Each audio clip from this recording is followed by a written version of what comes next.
Nah, kesalahan yang kelima, saudara ngejar-ngejar orang. Ya, saudara ingin menangkan jiwa. Wah, saudara kejar-kejar dikuntit terus kayak sales multi level marketing sama agen asuransi. Saya nggak bilang sales MLM itu salah ya, atau agen asuransi itu jelek. Mereka tuh orang yang sangat gigih, orang yang sangat tangguh, dan mereka banyak orang-orang yang berhasil karena mereka gigih menjadi sales MLM dan agen asuransi. Saya banyak kenal orang-orang ini. Tapi yang saya cerita, jangan memberitakan Injil malam seperti orang sales MLM. Uber-uber, Injil itu gak murahan, saudaraku. Injil itu bukan barang dagangan. Injil itu kita beritakan. Jangan saudara uber-uber. Orang di Uber itu malah makin risih, dia kan jauh, gak mau. Ya, karena Injil itu bukan, jangan sampai orang menerima Yesus Kristus karena dia sungkan sama kamu, gak ada guna.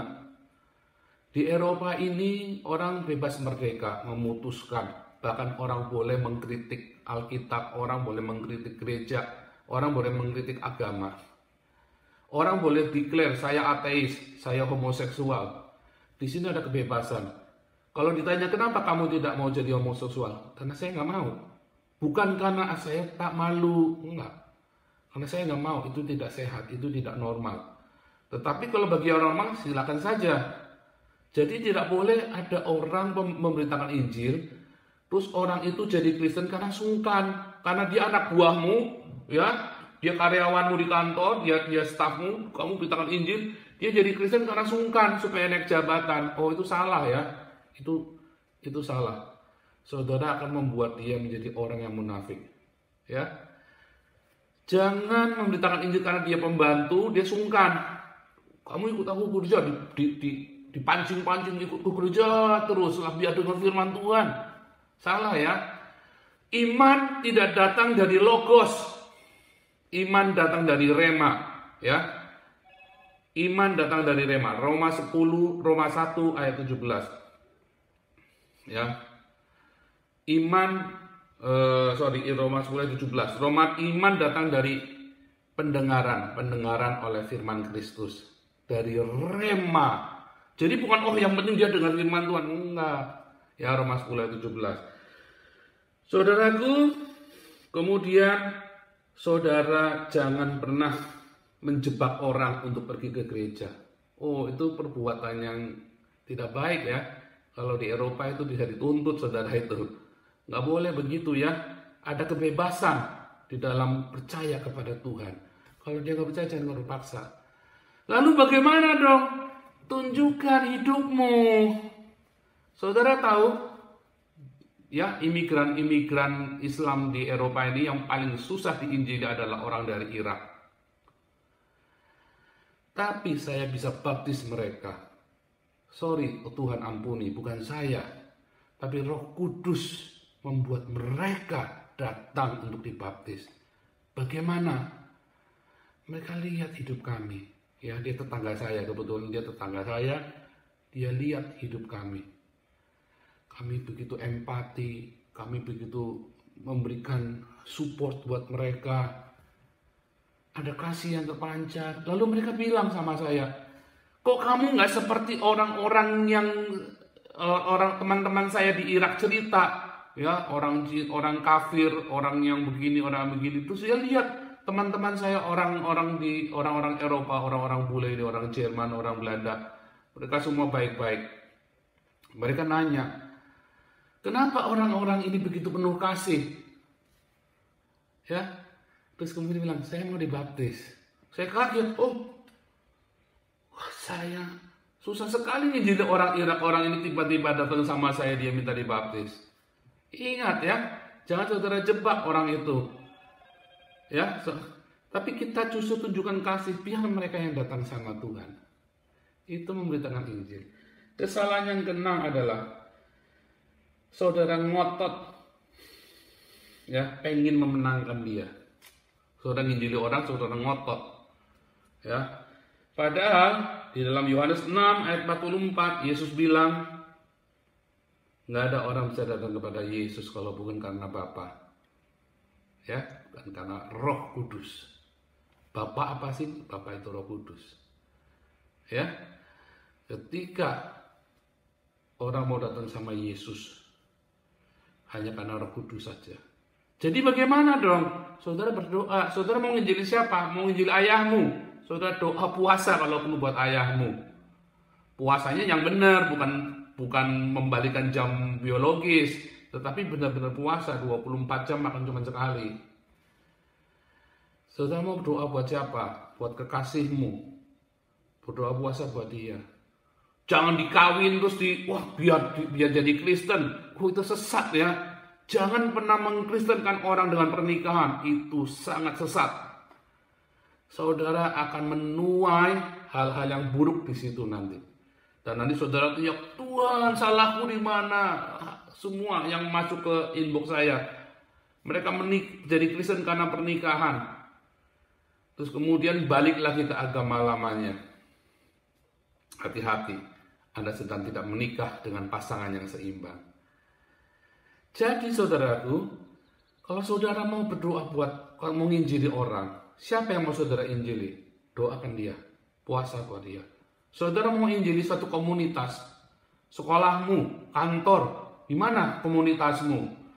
Untuk orang-orang gelandangan, untuk komunitas orang-orang pengusaha muda, saudara doa puasa khusus buat mereka. Ya, jadi itu 6 kesalahan. 1, bersaksi dusta. Ya. Kedua, saudara tidak menyampaikan pesan Injil yang benar. Ketiga, saudara bukan memberitakan Injil, tetapi memberitakan gereja, organisasi, pendeta saudara, memberitakan dogma saudara, dogma Yahuisme, dogma Trinitas, dogma segala macam, dogma saksi Yehova. Itu saudara salah. Yang kita beritakan itu cuma Yesus Kristus datang ke dunia, mati di salib, dia bangkit, dan dosa kita disucikan, dan kita memanggilnya Tuhan. Itu yang paling penting dalam pemberitaan. Keempat, ya jangan ingin menang debat. Ya, saudara ingin menang debat, maka itu salah. Yang kelima, saudara ngejar-ngejar. Wah, dikejar-kejar. Kalau perlu dijebak orangnya. Ya, dijebak supaya masuk gereja. Salah ya. Nah, yang keenam adalah saudara bernafsu mengkristenkan dia. Jadi harusnya saudara berdoa buat dia. Ya. Jadi begitu, itulah tips kesalahan di dalam memberitakan Injil. Selama saudara memberitakan dengan benar, doakan orang-orang itu, saudara akan berbuah. Tunjukkan hidup kita yang penuh kasih. Kita semua nggak sempurna ya. Jadi, saya hidupnya masih banyak ini, saya masih ada banyak hutang, saya masih ada banyak persoalan, saya masih rumah tangga, saya masih berantakan. Saudara jangan takut. Saudara datang sama Tuhan. Dengan kasih yang melimpah, saudara bersaksi. Bersaksi apa adanya ya. Saya kalau bersaksi itu, kenapa kesaksian saya ceritanya yang serem-serem? Karena saya dulu dari yang serem-serem. Saya punya banyak kesalahan, saya punya banyak dosa. Saya punya banyak kesalahan dalam hidup saya. Sampai saya bertemu dengan Tuhan Yesus. Dan Tuhan buat saya 180 derajat dirubah. Cara berpikir saya, hati saya. Ya, dan saya kemudian setia kepada yang tertulis. Komit kepada yang tertulis. Jadi jangan takut ya. Terus saya mulai memberitakan Injil dari kesaksian saya. Ya, hal-hal yang buruk yang saya lakukan, tapi Tuhan pulihkan. Hal-hal yang saya salah, tapi Tuhan benarkan. Bukan benarkan terus saya yang salah tetap salah, yang salah Tuhan fix, Tuhan reparasi hidup saya, ya. Tuhan mereparasi semua hidup saya, pikiran saya, hati saya yang kotor Tuhan bersihkan. Kehidupan iman saya dibereskan. Ya, dari saya yang dulu mengandalkan kekuatan saya sendiri, Tuhan ajari saya untuk bergantung 100% sama Tuhan. Jangan malu ya. Jangan malu bersaksi. Jangan malu cerita tentang hidupmu. Ya, kalau orang fitnah saya, Paul dulu penjahat begini-begini. Ya, itu dulu. Hari ini Tuhan sudah pulihkan saya. Ya, itulah Tuhan kita. Tuhan kita bukan mengajarkan kepada kita harus sempurna, ya, sehingga kita jadi orang munafik. Daud melakukan banyak kesalahan dalam hidupnya. Semua nabi-nabi di Alkitab, seluruh hidupnya pernah melakukan banyak kesalahan. Tetapi mereka datang sama Tuhan. Dan Tuhan pulihkan mereka. Itulah kesaksian. Bukannya terus kita sok sempurna, terus konangan kita lagi kepelacuran. Sok suci, tiba-tiba kita konangan pedofil. Jangan ya. Jangan pura-pura ya. Kita jangan berpura-pura. Itu tadi, jangan menyaksikan yang dusta. Kalau memang kita jelek, saya dulu jelek, tapi Tuhan pulihkan saya. Setiap kali saya lagi baptis orang, saya nangis. Tuhan, kenapa sih Paul yang brengsek ini Tuhan izinkan baptis orang, izinkan banyak bawa orang datang kepada Yesus. Sampai hari ini saya masih mengucap syukur sama Tuhan. Aduh, kalau bukan karena Tuhan Yesus baik, saya ini udah jadi bajingan kali.